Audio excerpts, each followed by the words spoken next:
Some are always looking for more sports content, and among the glut of sports media, some are looking for sports content that dives a bit deeper and doesn't just stick to sports. So check out Backpack Broadcasting's original long-form sports journalism series, Sideline Stories. The award-winning original series takes viewers directly into underrepresented communities within the world of sports.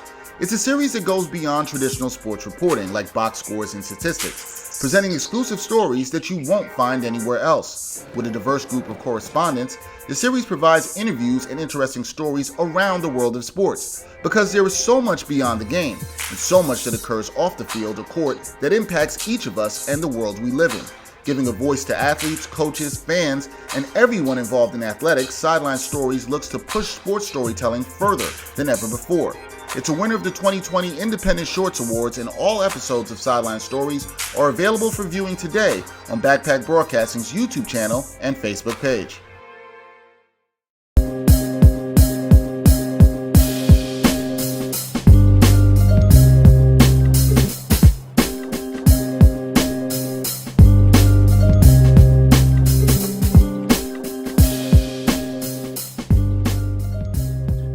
Ain't Hard to Tell podcast, episode 200. 200. No more ones in front of these triple-digit numbers. Brian is smiling. He's happy. If you're watching this podcast, if you're listening, I'm sure you can feel his energy through the audio waves for sure. Dexter Henry here. Brian Fonseca here with you. Brian, what's up, man? How you doing? Doing well. Just actually before we got on this podcast, just did some manual labor with my pops. And I gotta say, that is a very underrated feeling when you just get to just move shit around with your father. You know what I'm saying? Just like tables and all this shit. Like I gotta say, like I forgot how much fun that was because we haven't done that in a little bit. Wow. I'm not sure I've ever found the manual labor that fun. I don't think I have. I mean, maybe I'm just getting a little older, you know what I'm saying? Maybe it's just a bonding moment. I don't find the work fun, but if you're talking about the bonding with your pops, okay, I'll get down with that. Because he is more of a he's a hands-on physical labor. Like all of his jobs have had some sort of physical element in them, right? And I'm not necessarily that kind of person. Right.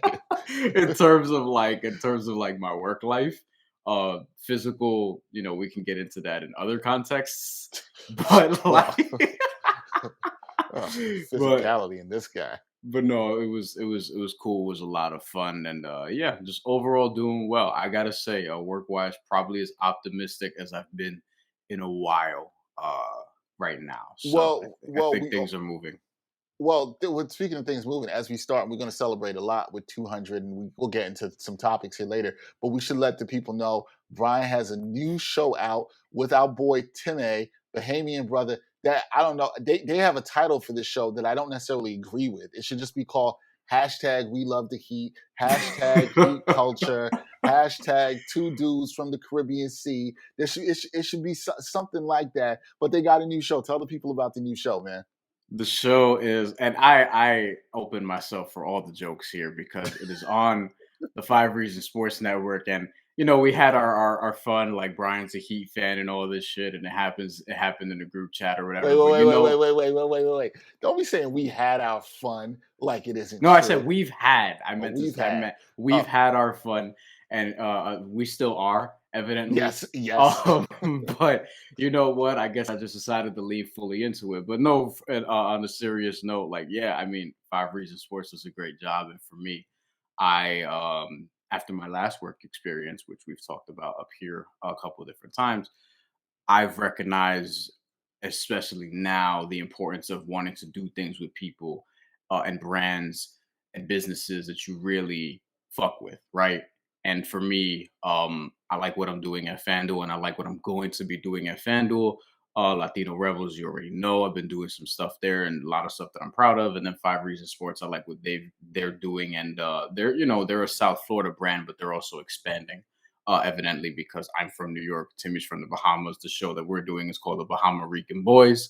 Leaning into our cultures, we're going to be covering sports and some entertainment stuff too. Like we're going to be talking about Narcos and Insecure, and we're going to be talking about some NBA and Miami Heat stuff, and maybe get some interviews and just sort of bring a little something different to the network that is it's growing, very fast. They're at I think 14,000 something subscribers on YouTube right now. And it's gone a lot up from where they were previously. And I've sort of watched this, and then we ended up talking, and we're here now. So I'm gonna be there. Latino Rebels, as I talked about, FanDuel here. They ain't hard to tell podcast, obviously. And we'll see if anything else gets put on the table. But yeah, only doing things with people that I mess with, philosophically, business wise, and whatever the case may be. So Yeah, yeah, no time to be wasting your time. And we're going to get into that a little bit later because I think toxic work culture is going to come up in this episode, which I'm fair. sure Yeah, Brian and I have some things to say about that from our experience. If people listen to episode earlier this week of the NBA Exchange, myself and Jamoke talked about Davis from the Just for Sport podcast. We talked about some stuff with toxic workplace culture. We'll get into that. But we told y'all, episode 200. You know what it is. We want to celebrate. We've made it to 200 episodes. I know I joke about Brian all the time about, Brian's excited about the next number and going forward. And, not looking forward, but it is something to celebrate in the moment every time you add another number, every time you're able to create some more content, right? Not Brian says this all the time, not a lot of people get to X number of episodes we've it's done. true. Not a lot of people have Like, gotten to 200. It's true. let It's true. let me ask you this. Like, I mean, shit, we've started this over 4 years ago. Like, I wasn't thinking about, like, I'm like, yo, let's just get to like 25. You know what I'm saying? Like, let's just build it from the ground up. I'm not foreseeing, like, yo, how, like, what's gonna happen when we get to this number, this number, this number. And then when it starts approaching, you start to realize, like, yo, we're at 200 of these. And could be at more if we decided to count certain episodes and extras and Right. things like that. Like, we didn't sort of flub the numbers in a way that I probably may have wanted to. We didn't juke the stats, y'all. We didn't juke the Yeah, stats. we didn't juke the stats. We're at 200 proper, but like, yeah, I think that we've been around for a minute, and obviously, like, we still have plans to make this podcast bigger and better than it's ever been. And a big part of that has been just the transformation that I'm proud of that we've made this year, and the stuff that we're doing here, and also the stuff that Dexter and I are doing away from this. I think it's all like part of the pot, right? It's all like helping our growth and what we're doing. So yeah, I'm just very excited about things right now, I gotta say. Yeah. Nah, yeah. I mean, I don't think you asked me, I don't think I thought about 200 episodes um when we first started it. I don't think about things in that way. I've kind of realized that I've gotten older. I've realized, especially doing the content I've created for Backpack Broadcasting, I never thought in 2010, it was just November 2nd. It was just 7 days ago from the time of recording this that it was 11 years since I started Backpack Broadcasting. And I would like to say something about that. I've had a thread on Twitter, which you don't usually see me post a lot of threads. That doesn't really happen. But I had a thread talking about what creating Backpack Broadcasting has done for me, what the people around me that have worked here, our producer Greg, Brian, who's really pushed me to do the Ain't Hard to Tell podcast. Other people who pushed me to do sideline stories, the sports walk, etc. When I started this, I never thought about doing any of that. So Brian asked, thinking about 200 episodes. Nah, man, I was just hoping we could continue doing it. Still like to talk some sports and hip hop, doing something different, being people, different voices in spaces. We've done that, and we'll continue to do that. I think we've been successful with that. We'll continue to have increased success with it because the growth has been good, and we were in a classroom at a school we used to work at, and now we're doing this remotely with great presentation and still booking good guests. So, yeah, but I think I have to give a huge thanks to everybody involved from day one. Matthew Finiza, Luis Velez, our man Matty P, Greg, who rocks with us now, St. Francis College in the beginning for the space. Give them some love there. Gotham Podcast Except Studio. for, yeah, never mind. Yeah. We ain't gonna go there. Except for the few. I know I'll say a few people act like assholes. But that's cool. We ain't gonna lump you into that. Gotham Podcast Studio, who we Yeah. rocked with, and now doing stuff with Backpack and the Props Network. So yeah, thanks to everybody because they're the ones who make it possible. So and then obviously the supporters, the listeners, the viewers. If you share, you retweet, if you've donated on Patreon, thank you.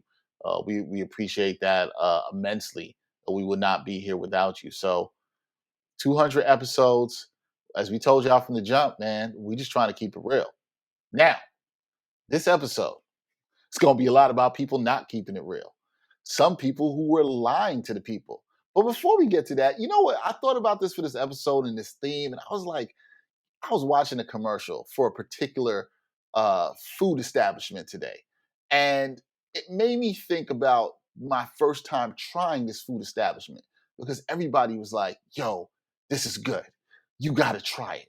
You got to have it." And then I tried it, and I was like, eh, eh, I didn't like it. So I got to ask Brian before I name this establishment, and I don't care because they don't sponsor me. If they want to sponsor us, they can at some point, but I particularly wasn't impressed with their food. Uh, have anybody ever told you about a spot and was like, yo, you got to check? It could be fast food, it could be sit down dining, told you about the spot, and then you went to the spot, had the food, and you were like, nah, this ain't it. You know, I think this has happened to every New Yorker at least once. And I'm trying to think of the spot. It's not really coming to me right now, but it's absolutely happened multiple times, especially in college. College, for some reason, it's the place that it happens. But yeah. So the spot I was thinking of, and this pops, guys, like I said, I saw this commercial. The spot I'm talking about here, let me pull the story back a little bit. I'd seen the commercials for this around for a while, and this occurred about a year ago. I was in Long Island somewhere, and I was actually stopped to get some coffee from Starbucks, and I saw this spot, and I was like, oh, you know what? I'm hungry. I should try this. And the spot was Wingstop. Okay. Now, people have always told me, oh, you gotta have some Wingstop wings. No. Wingstop wings are great. They're fantastic. Oh no. And like, yo, I had the wings and I was like, what? And so, yo, I thought I was bugging, right? I'm like, nah, maybe not. But this randomly came up with one of my friends, maybe about 6-7 months ago. And he was like, yo, man, have you ever had Wingstop wings? And I was like, yeah, don't do it. He's like, nah, I already had it. That shit was whack. And I was like, I know, shit's whack. Like, there's nothing popping about it. And somebody's gonna be listening and be like, Dexter, but did you have the lemon pepper wings? Yes, I did. Yeah. They were not good. Did you have the soy garlic wings? Which anybody knows me, I love some soy garlic wings. Nope, not good at all. Did you have? I had a variety, and like not one of these wings were dope. Yo, I know Rick Ross is on it. I know Rick Ross is out here promoting it. We do a sports and hip hop podcast. We're doing I'm here to tell now. You, yo, man, yo, you know how Rick Ross is like, I was like, nah. So I don't really want the Wingstop, man. Wingstop, they're lying to the people. It's not like that. If somebody tells you Wingstop is nice, nah. Even our producer Greg just sent us a message, said complete trash. I'm inclined to agree. Full disclosure, I have not yet tried Wingstop. I have wanted to, but I have been told by multiple people. And look, in terms of people's opinions, I regard versus like, you know, Dexter's very, very, very, very high on that list. So like, even on food, I mean, you know, okay. Like I'm honored that you trust me on the food. I'm honored. Well, one, I feel like we have not super, super similar tastes, but we do eat at a lot of the same sort of places. Which, by the way, I gotta say this. I'm gonna give a free plug to this place. This is a place where you and Marguerite gotta come, me and Astro. There's this place, in terms of wings, they're the best that I've had. There's a place called Queen's Bully in Forest Hills. Oh, okay. But I've also heard of this before. I've heard other people speak highly of this place before. So this isn't shocking. You gotta come, bro. You gotta come. Although to be fair, people did speak highly of Wingstop, and I now have to question those people. Wingstop's different. You know, this is like a sit down. This is like a restaurant, whatever. They have different, you know, lemon pepper barbecue, all this shit. The sticky wings that they have, that's the fucking show stealer. Okay, I've had those. Like those are the ones that we get often. We'll get like I think an order comes with 10. We'll split them and then we'll get some food, whatever, or we just might eat wings straight up. You know what I'm saying? Like so, Queens Bully in Forest Hills, dope. Wingstop I haven't had. There's one in Bushwick that I was like, thought about ordering from there before, but just never really got around to it. You see all the commercials for stuff, and you know I still have to try the brisket from Chipotle. and I want to have it. You know what I mean? But I feel like that actually might be fire, and I kind of like Chipotle. But yo, the I've heard this from at least like 4 people, so Mm-hmm. I'm probably good on Wingstop because there are very few things that piss me off more than spending money on food and not really liking the food. I mean, That is an all-time bad fucking you feeling. know, what's funny, man? Like, it's funny you say that because, like, I pretty much chalk things up to trying new foods and new experiences. Is that look? It sometimes it's gonna hit and sometimes it's not. You hope that most of the time it hits, but sometimes you'll get a dud, right? The problem is you don't want to pay too much for the dud, right? And And that's happened too. there are mad places that I've never had a dud.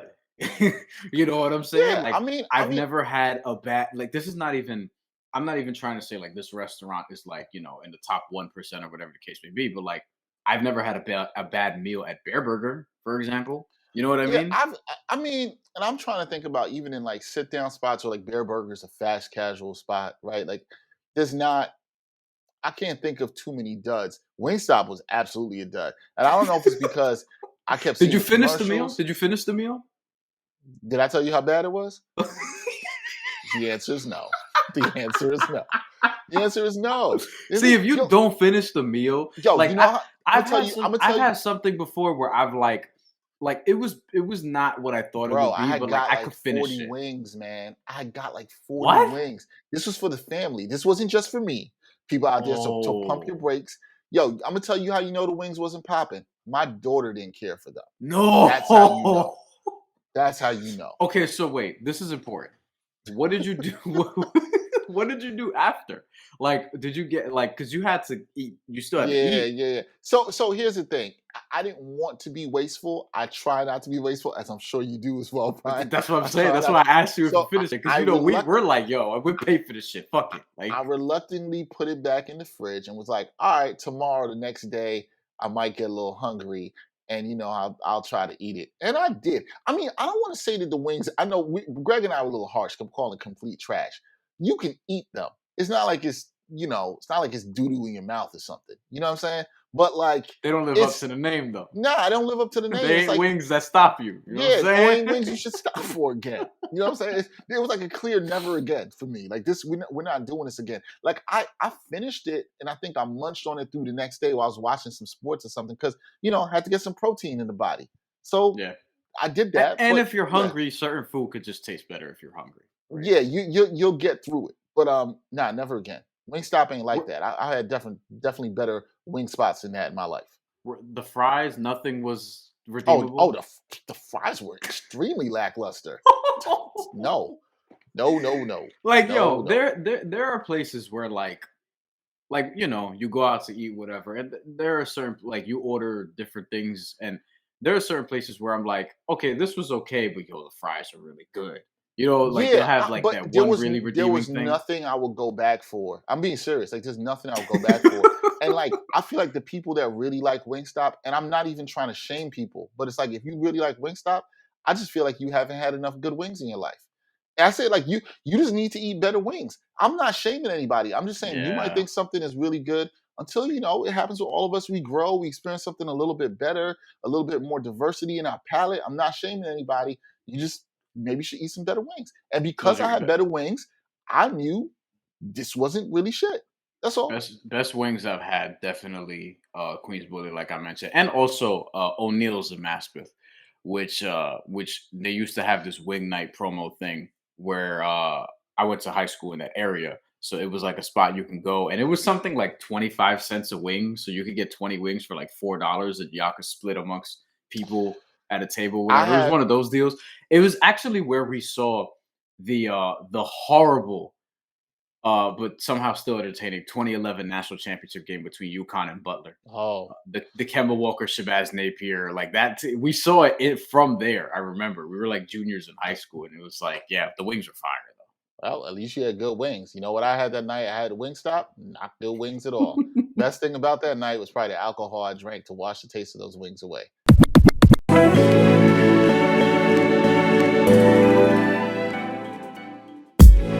The Sports Walk is back. Watch season 4 of Backpack Broadcasting's original award-winning web series that brings you the opinions of real sports fans in these streets, literally in these streets.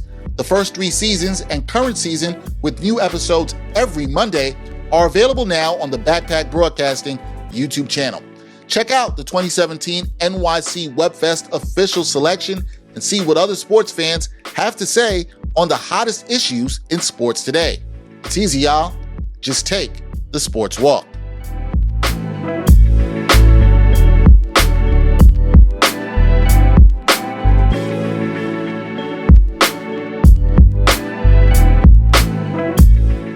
Speaking of lying to the people, yo, how about your boy Aaron Rodgers?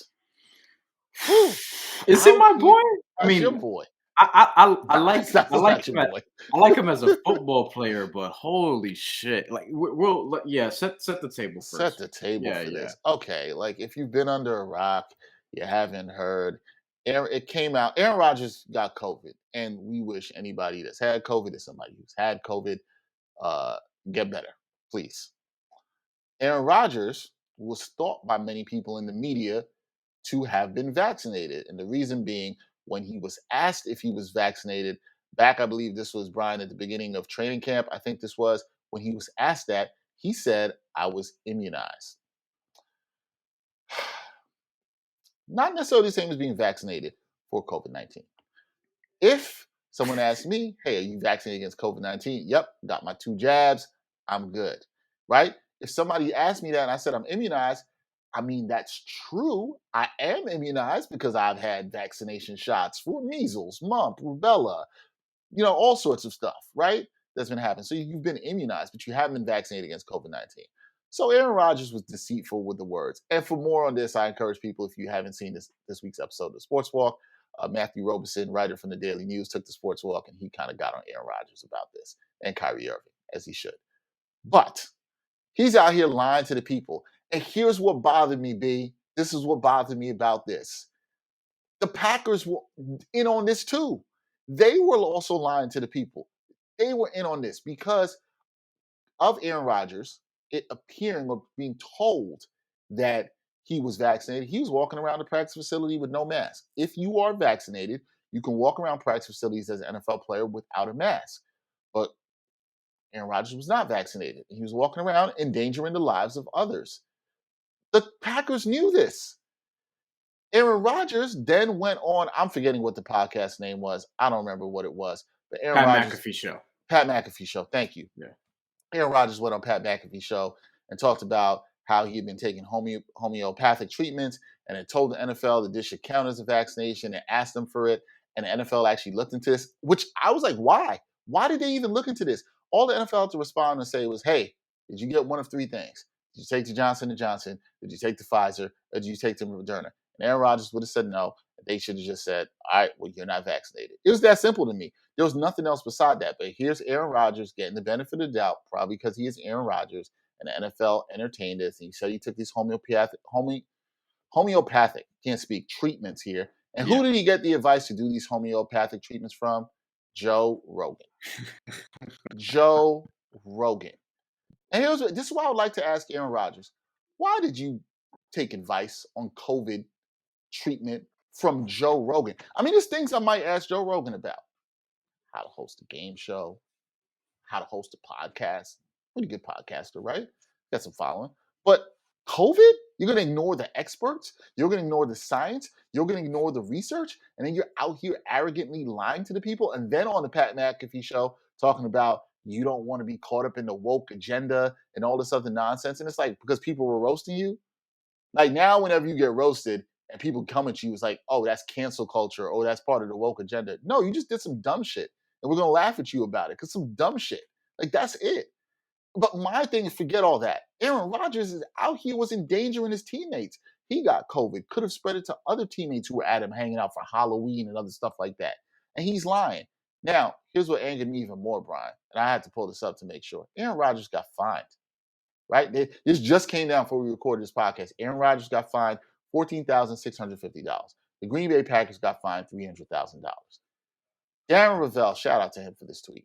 He talked about Aaron Rodgers getting fined $14,650 for violation of COVID protocols.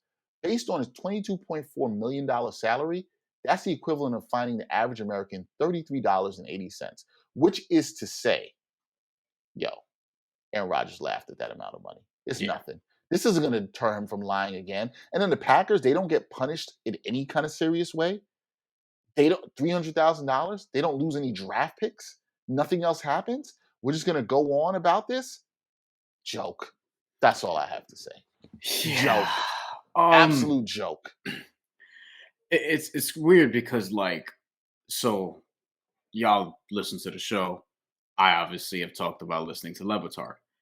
Levitard, they've had developed a relationship with Aaron Rodgers where they were interviewing him, and the interviews were generally very good. And Aaron Rodgers seemed like a person who, and I don't think he's dumb, like a dumb person necessarily, but I think he obviously has done a bunch of dumb shit this past week or so, right?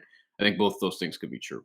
And listening to those interviews with Levitard, he seems pretty insightful on a lot of things and is open minded and wants to be just sort of well rounded on a lot of different fronts. But then also what comes with that is we've joked about if we if we wanted to sort of poll our favorite rappers, which ones are vaccinated and which ones aren't, we might not want to know the answers to some of these things. And Aaron Rodgers just, the problem is he thinks he's too smart, right? Dex, I feel like he thinks that he's too above this, he's past this. He allegedly, or he said, I think, that he post a multiple 100-page proposal to the NFL and trying to lay out all this supposed data and all these different things. And then the taking advice for Joe Rogan thing is interesting because, as you said, there are certain things that I would ask him. Joe Rogan has a great podcast.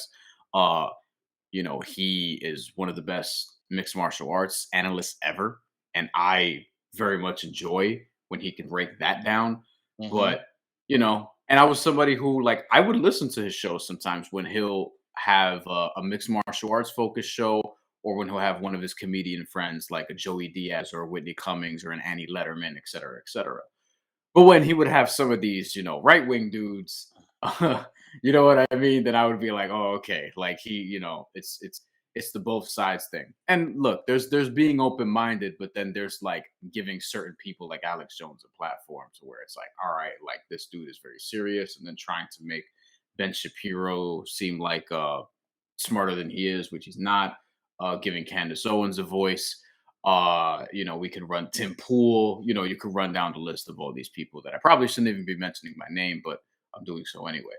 And when it comes to Aaron Rodgers listening to him, Joe Rogan and Aaron Rodgers are both in a certain tax bracket. So where it's look, if they don't want to get vaccinated, they should.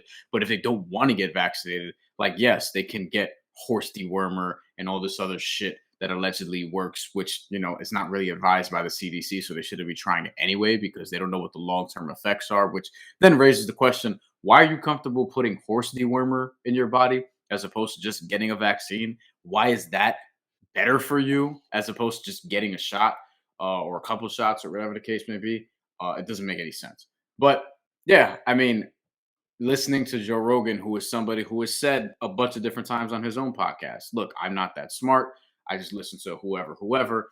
And Aaron Rodgers, listening to him is just perfect in a lot of different ways. So look, I don't think those dudes are dumb by any means, but I do think that with Joe Rogan, he failed to realize a while ago, yo, you have done some irresponsible things with your platform in terms of some of the people you put on. And he gets literally probably millions and millions of views every single day. And a lot of people are listening to these people and are dying as a result because they are people who think that, hey, I don't need to get vaccinated because they are. But meanwhile, those people are of a certain tax bracket and they have access to all these different things to where they can really take care of themselves as much as possible. We use the Donald Trump example up here. And Donald Trump is somebody who, he had COVID. He looked like he was about to die. And then he had a helicopter flown to one of the best hospitals in the world in order to take care of him. And by the way, he's vaccinated. So, he's good. And there are people. There was a story on MSNBC recently. I think it was MSNBC.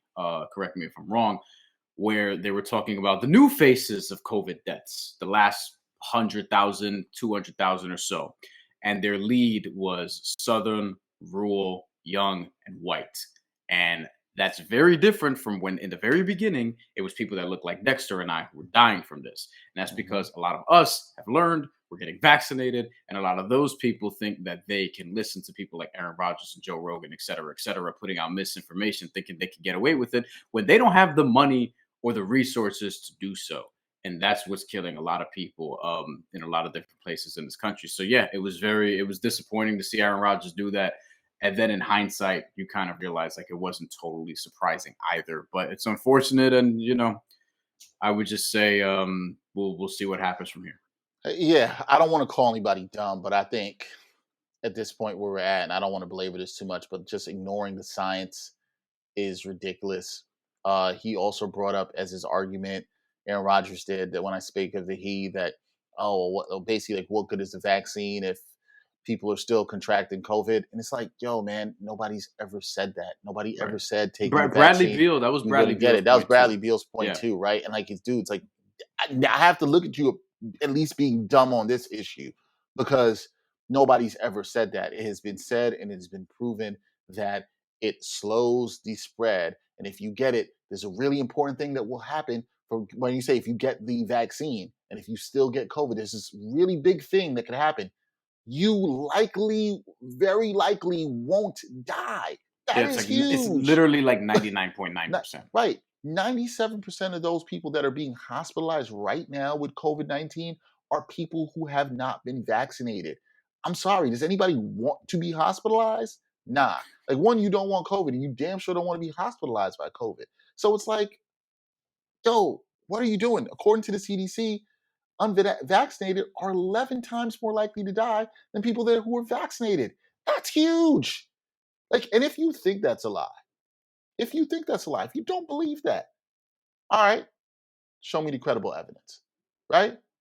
When he was asked to talk about the treatment that he took, he wouldn't talk about what the treatment is. Yo, you're whack for that.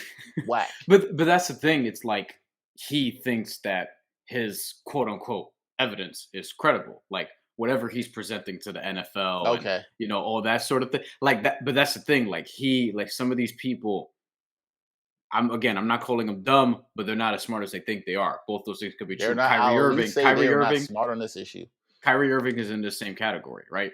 Like these are people who think that they're smarter than the scientists who actually been researching this before we even knew that COVID would come here and, sort of rearrange America the way that it has. Here's the thing, and last thing, and this is my issue with this, and we are not here to uphold Hotep Handles, aka Kyrie Irving. We're not here for that. But at least Kyrie stood in what he believed in, as ridiculous as I think that is, and said, I'm not going to play. Aaron Rodgers doesn't believe in the science, doesn't believe in getting vaccinated, but he's out here wilding out, walking around with no mask, putting other people's lives in danger, and then saying he's caught up in the woke mob. Like, nah, you're arrogant as hell to say that. It's completely arrogant. And watch, he's going to come back. And that's another thing. If he comes back and when he comes back, we keep acting like, oh, he'll be done and he'll bounce back. We don't know this, especially because he wasn't vaccinated. We don't know this. If and when he comes back, is he still going to have that same energy? Is he going to keep up the arrogance? I'll tell you what, if I was on the Green Bay Packers and I don't care how much money I play, Aaron Rodgers have to answer some questions for me. We going to have to talk about that, especially if I would be vaccinated. Vaccinated up in there, and you was walking around here with no mask? Nah, son, we got to talk. And somebody, the else that might just be trying to get by in the NFL, that's got some maybe kids and a family at home, you think they're happy? Nope. Yo, but the thing is, like, one of the remember, it was him and there was another quarterback. The dude's name is escaping me, but the practice squad quarterback, a dude from the practice squad who got COVID, right? You out here messing up my money. This is you're a practice squad player, like you're barely making six figures, and you're like on the roster, kind of, sort of, but not really. You're the 63rd guy essentially because you have 53 players, you have 10 practice squad guys. So what if that dude gets it and he doesn't really recover like that? right? Like, because he doesn't have, $30 million every year, whatever it is Aaron Rodgers makes. Like, it could have been very serious. I think, well, who was the Jacksonville Jaguars running back? He couldn't play. He hasn't, I don't think he's played since I don't he's think he's had played COVID. since he's had It's a COVID. Teron Yeah. Armstead, I believe Yeah, that's his name. I'm forgetting his name. Yeah. And see, we don't talk about that enough in sports. There's this talk that, oh, this could hurt the Packers. What if this happens in the playoffs again with Aaron Rodgers and he's not vaccinated? Yo, there's no guarantee he comes back. And we don't know the effects of it. Look how Cam Newton played after he came back last year. People act like it's a given that Aaron Rodgers is going to come back and just ball out. Like, COVID is still affecting athletes. Jason Tatum is still using an inhaler. Jaylen Brown on the Celtics is talking about the effects he's still feeling from COVID. People act like everybody's just bouncing back like this is a sprained ankle. Like, nah. Not Teron Armstead. That's the Saints tackle. Who also had COVID, Well, by the way. Raquel Armstead, don't know if they're related. He is a Jacksonville Jaguars running back. He missed the entire season due to COVID complications in 2020. Some were expecting that he was going to have some sort of a breakout year. He was twice placed, this from ESPN, on a reserve COVID-19 list last season. He also had an injury, and he got waived in March. and look, this is Hasn't played since. Right. This is the NFL where a lot of people are disposable. And I know that Raquel is not Aaron Rodgers. I understand that. Right. So Hospitalized twice with COVID, got waived in May, not March, excuse me, May. But still, I'm not going to be like, yo, COVID effectively like ruined him or whatever. Ironically enough, I just looked this up. He's with the Green Bay Packers practice squad right now. Wow. Imagine how do you think he feels? Imagine being Raquel. Wow, talk about bringing this full circle. Imagine being Raquel Armstead, and you like COVID basically, ended your 2020 season, hospitalized you, was hospitalized twice due to significant respiratory issues, waived in May, claimed off of waivers by the New York Giants the day after, but then he was waived again the next month. This is the NFL. Was actually with the Saints, so that explains the confusion from earlier. For a little bit, he was on the practice squad in October of this year, got waived again, and the Packers signed him 6 days ago to the practice squad. Raquel Armstead. I'm surprised he wanted to go there, but people got to eat, right? People got to eat, and that's the thing. You got to think this is the selfishness around this isn't about you, Aaron Rodgers. And this is for all the people out there that think it's just about them. I'm making my personal choice, my personal decision. I said this before, I'll say it again. It is not a personal choice. It is a public health matter. Yeah. This affects everyone. But when you act like Aaron Rodgers did and act like it doesn't affect anyone, I have nothing else to call you than one word. I mean, I could say dumb, but I'll just settle on selfish.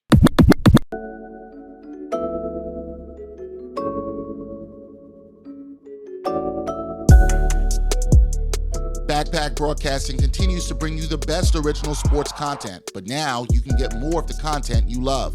For as little as $3 a month, you can get access to bonus content, including behind-the-scenes footage and interviews from the Sports Walk, Sideline Stories, or the Ain't Hard to Tell podcast. All this exclusive content comes via Patreon. There are tiered levels of patronage, and each Backpack Broadcasting patron receives exclusive perks. Your support helps Backpack Broadcasting create more of the original content that you love. Visit Backpack Broadcasting's Patreon page and become a patron today.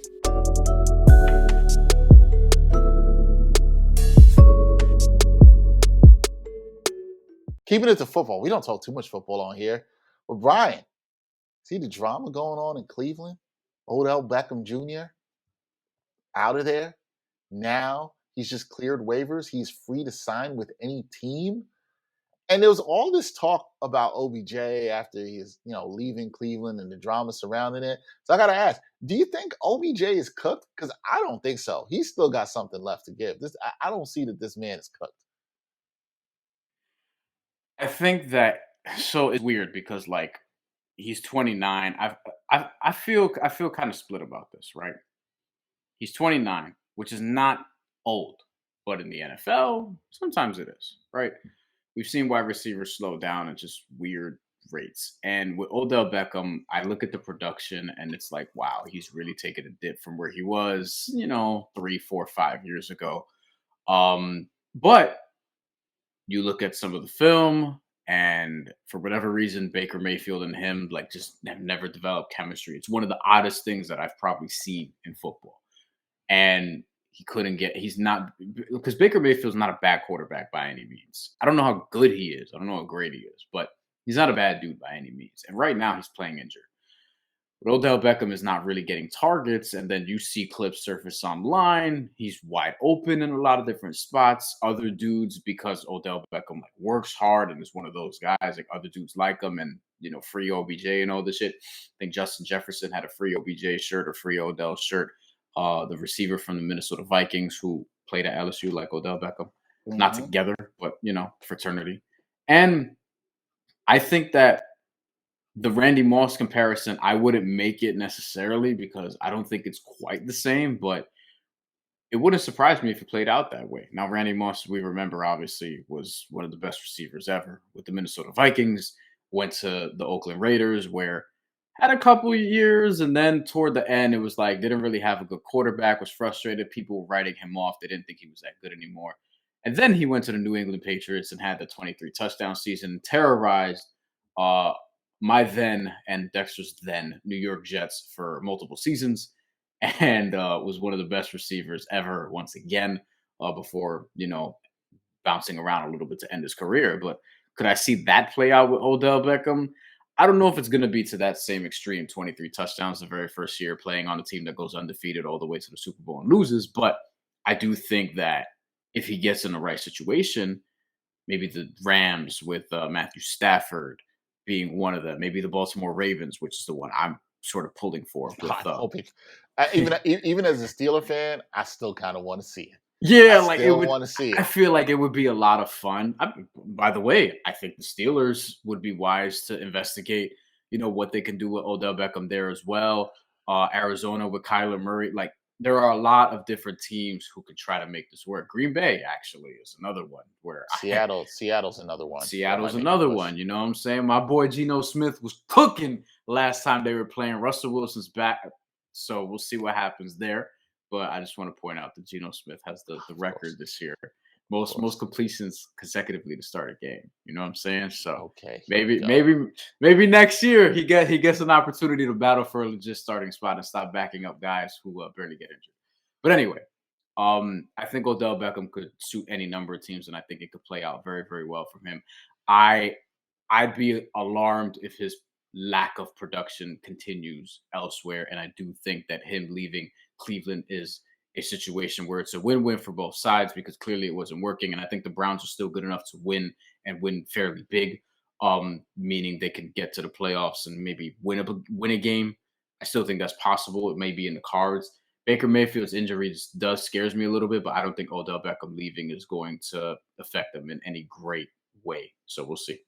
Yeah, I'm actually with you on this. I don't know if it'll be the Randy Moss situation, but I do think wherever he goes next, he will have an impact, especially if he gets around a decently good quarterback. You mentioned Seattle, which I think could be a good fit for him. I definitely would look out for the Rams.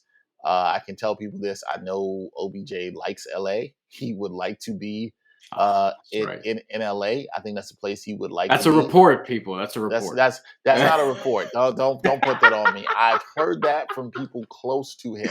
I've heard this from people close to him. That's a report, isn't it? That's not. I've heard from people close to him. He was not exactly thrilled, and I don't think this is breaking news to anybody.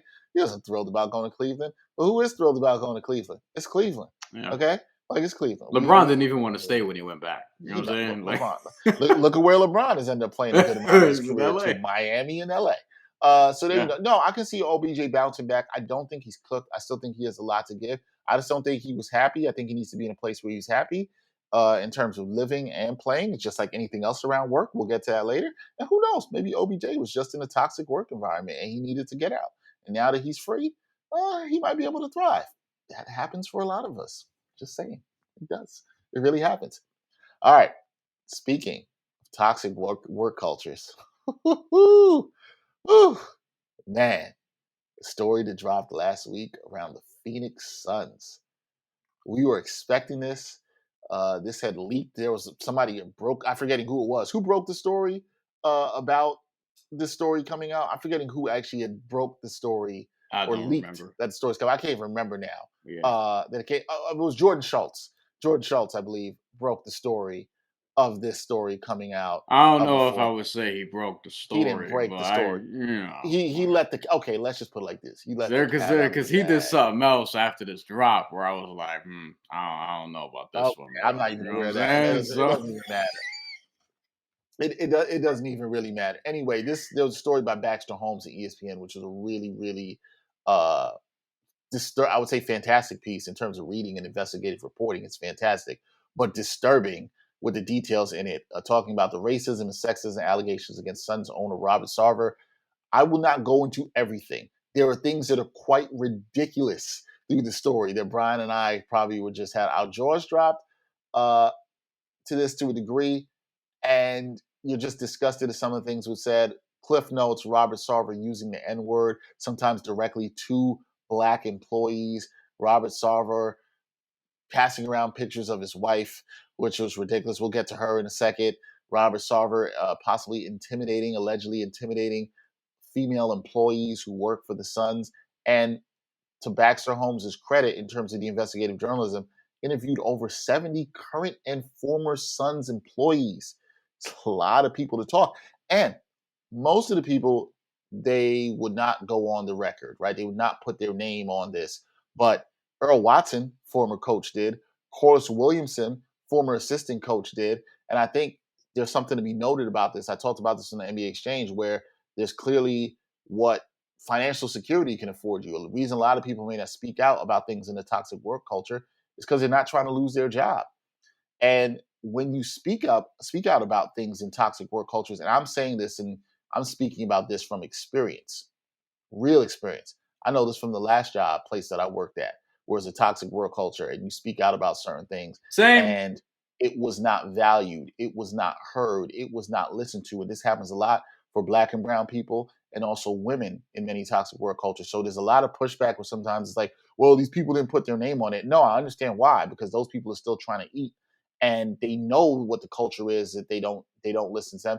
And another thing that was interesting that was brought up in the story, people talked about HR and how HR was powerless in the situation. I think a lot of people, if you've ever complained about something toxic at your job or you've went to HR, you learn really quickly, HR ain't your friend. They're not working for you. They're working for the people that you work for. They're there to protect them. And so I've literally had these things happen. This isn't me speaking out my ass. This is me talking about going to HR and saying, yo, this isn't right. At my previous job, I once went to HR and spoke and said, hey, something's not right here. I, as a Black employee, am being treated one kind of way as counter to my white employees. And I was told, and that's the first time I'm speaking about this publicly, I was told, just focus on what I'm doing. Yeah, that kind of stuff happens to a lot of people in many different work cultures and many different situations. So when I read this beat, I was just, it hits home for me as somebody who's worked in a toxic work environment and has actually tried to use their voice and speak out. And so I understand the frustration of those people, but obviously the levels of what went on here and for how long it's gone on, 17 years we're talking about across this documented, it's really, really disturbing. I think the question and what we should talk about here is, this is a little different from Donald Sterling and other owners, governors, if you want to call them that, around the NBA. There really isn't a smoking gun here. There's nothing as of yet of Robert Sarver saying any of this on tape or on video and all this stuff. So, B, what do you think happens to Sarver with all this coming out? This isn't a good look for the league. This is obviously not a good look for the Suns. There are two major people on record here in the story with their names to this, talking about the things that he's done. It's not a good look. And look, I'll say this before you talk about it. I'm not shocked about this from these white billionaire owners. Like, none of this is shocking to me that these toxic work cultures exist in places where they don't care about women or Black or brown people. Like, nope, not shocked. This is America. None of these were shocking to me for two reasons. One, because white billionaires, as you said, but two, also because we've sort of heard these things about Robert Sarver, not like in this much detail, right? But we've heard different things from different people on podcasts or people we've spoken to, like, you know, he's this, he's that. Like, the book was sort of already out there on him, and this is confirming a lot of what we already suspected, but also unveiling a lot more necessary details about just what's going on there. I know what people would like to happen is for the Suns to have new ownership, a new CEO, and not have Sarver anymore. People have been calling, people in Phoenix, Suns fans, have been calling for change for a while, some of them. I don't know if this is going to actually get that done. I do think it brings them closer to that, but I don't know what's going to end up happening here, because this is a situation where I think the NBA does need to step in and do something substantial, but I don't know what that is. Like, I don't know what that necessarily looks like, right? And then when it comes to, like, Earl Watson is one of the people who spoke out and was a Yep. prominent voice in this, and thankfully he's back coaching in the league. I think he's on the Toronto Raptors staff, and Corliss Williamson was somebody else. But yeah, a lot of people were scared to put their names on this, and rightfully so, because it's like, especially if you're a woman, right? Like, you don't want your name attached to these things because of what it can do to you, in terms of what it can do to you internally, in terms of what it could do to you in the workforce, et cetera, et cetera. And the way people treat women, they feel like the onus will be put on them, they'll be demonized, so they feel like they should just step off more often than not. So, I think that this is very difficult for Suns fans to sort of process. But look, I wasn't too surprised when I saw it. This is billionaire shit. That's all I had to really say about that. And I think that the Suns, like, we talked about sort of the DeAndre Ayton situation, and him being cheap, him being Robert Sarver. Why didn't he max DeAndre Ayton? And there have just been just a lot of different things like that sort of floating around there. So I wasn't too surprised when I saw any of this, to be honest Nah, with you. I wasn't. And right before our recording of this podcast, I mean, the story gets worse. it kind of gets worse, because another story came out from Baxter Holmes about Robert Sarver's wife, Penny Sarver. Woo! I mean, this is a classic example, what I'm about to say, of white privilege combined with a lot of money. Makes some of those people feel really invincible. So Penny Sarver apparently sent messages to 3 former Phoenix Suns employees, and 2 of them were on Instagram, from her Instagram account. 2 of them were on Instagram, and the other was from a text message from a number that belongs to Penny Sarver. In just why? And basically, over these messages, there were some intimidation, as well as, in a way, if you really think about it and read this, an admission of guilt. In a way, I mean, she admitted this, because when reached for comment, Penny Sarver confirmed she sent the messages, and she looks forward to the NBA's investigation. She said, quote, "Over the weekend, I decided on my own to reach out to a few people to try to set the record straight and to share how disappointed and hurt I am by the lies that are circulating about my husband and the Suns organization. I shared the betrayal that I felt and touched on some of the pain that we are going through as a family. Any suggestion that I tried to intimidate anyone is as silly as it is wrong and outrageous." All right. Maybe you want to buy that, but here are the messages, people, right? Each ESPN has reviewed the messages. This is according to the article by Baxter Holmes. This is Penny Sarver. One message began, "I know a lot of bridges were burned between you and Robert, and you were very bitter. I want to remind you that real lives are at stake here." Later, the message added, "Please put your hatred aside and realize the hurt you are causing by spreading lies and fabrication. Is your time in the spotlight that important? If something happens to one of my children, I will hold you and Earl Watson personally responsible. Think about your own child for a second and imagine the tables turn." Sounds like a threat to me. For one former employee said, "I don't know how to interpret it other than as a threat." I wouldn't know how to interpret it other than that either. A second employee received a message that began, "I'm so terribly saddened that you would say such untrue things about my husband. Your interpretation of what happened is so far from the truth. You are crushing my family's lives. Thanks for that." Third former employee said the message began, "You are such a liar and you're trying to destroy my husband with your lies. You've destroyed my family and children." One of the employees said they were unsettled by the message, but they would not be intimidated and were even more emboldened to speak to investigators about the experiences with the Suns and Robert Sarver. Yo, B, what was she thinking? I know Robert Sarver's lawyers had to find out about this and they had to do the facepalm. Like, Here's the thing, what like, is she thinking? yo, she's not a victim here. right? Like that's the whole thing But she that's. believes that she is, I right? mean, well, that's Because of her that's classic privilege. white woman shit, honestly. It's classic white privilege, right? Yeah. She believes that it. And here's the thing: we said we don't know what the NBA could do. The worst thing that could happen for the Sarvers, that is what happened to Donald Sterling, right? You're forced to sell the team. But please, can we please reiterate what's happening there? You're forced to sell Right. the You're still team. getting a couple billion, yo. You're Still going getting a couple to, billion. And you're going on to come top of up on a that, profit. look, here's the thing. She's like, the person she has to talk to is her husband, because that's the motherfucker really outing you on all this shit, because he was showing everybody photos of you and shit. That I just googled her name real quick because I was trying to like figure out how old she is, and because the age difference there looks apparent, and billionaire shit be billionaire shit. So when you actually Google her name, one of the first things that comes up now is bikini photos, because dudes be thirsty. You know what I'm saying? Like, look, once I found out there was a WikiFeet page, I knew we were all lost. Like, that's fucking weird. Y'all motherfuckers that go on WikiFeet are fucking weird. Look, all man, right? everybody got their thing. Let them rock. That's some weird Let Rex them Ryan rock. shit. Let yo. them rock. So Rex Ryan had his basically, thing. no, fuck that. So basically, like, she's not a victim here. Like, who? The person she should be mad at is her goddamn husband. I guess where it doesn't make sense to me, because he's the one that's gonna fumble all of this and has fumbled all of this. She's not a victim here. It's typical white privilege shit. And a lot of older white women tend to do the same thing, especially if they have a certain belief, socially and politically, or whatever the case may be. Like, it just all lines up the way you think it would.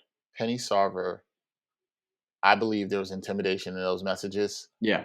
You are also impeding an investigation, a current investigation, which is mind blowing to me. And then you admitted to doing all that through the statement. What are you doing? How are you making any of this better? Like, yeah, you're right. She might be a little salty about them picks, but like you said, the problem's with her husband. But this isn't going away anytime soon. This is just broke. This seems really messy.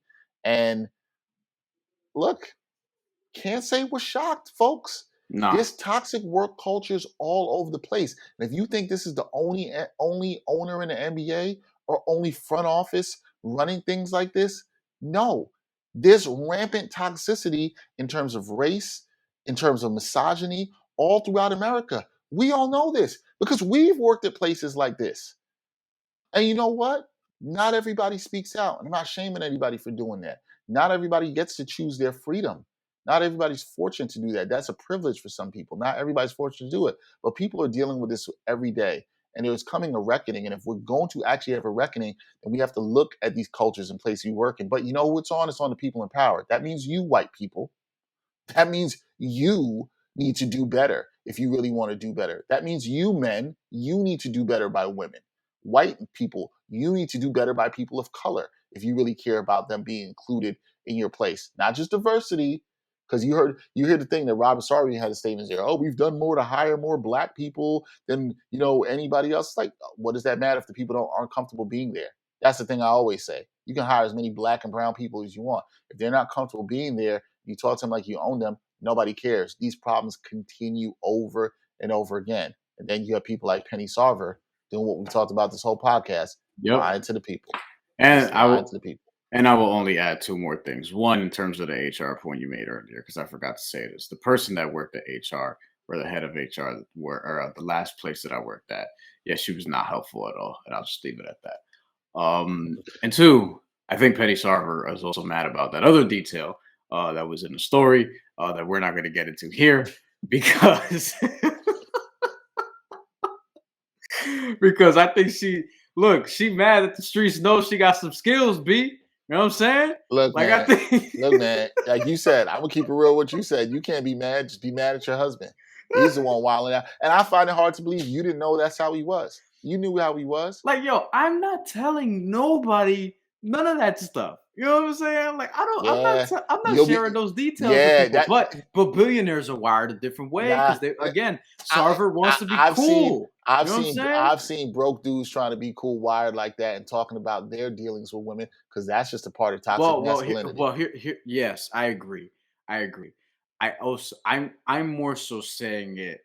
All right, this is gonna sound bad, but I'm more so saying it about like wife, you know, future wife, like that sort of situation.